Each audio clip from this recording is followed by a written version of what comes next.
Hey everyone, in this video, let's talk about how you can get the YouTube TV Spanish plan.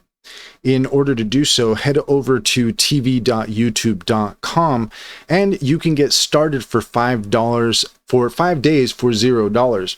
After that, you can get the first 3 months for $49.99 and then $82.99 thereafter. That's with the base plan.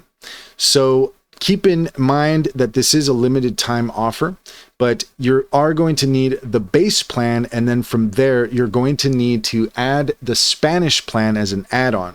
So if we click here, see all channels, then you can see here we have the Spanish plan, and if we scroll up, we've got the Spanish Plus add-on as well. But these are all additional add-ons that you're going to need in addition to the base plan. So this is what you're going to get with the base plan. It's really quite hefty. You get a lot of different options there.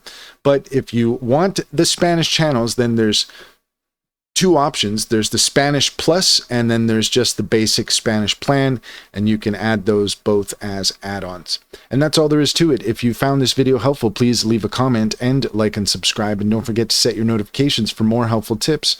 Also, if you take a look in the description, you'll find a link to our link tree. There you'll find our socials and our top AI recommendations and promotions. Click on any of those links to get started. You'd be helping us out as well, and we would greatly appreciate it.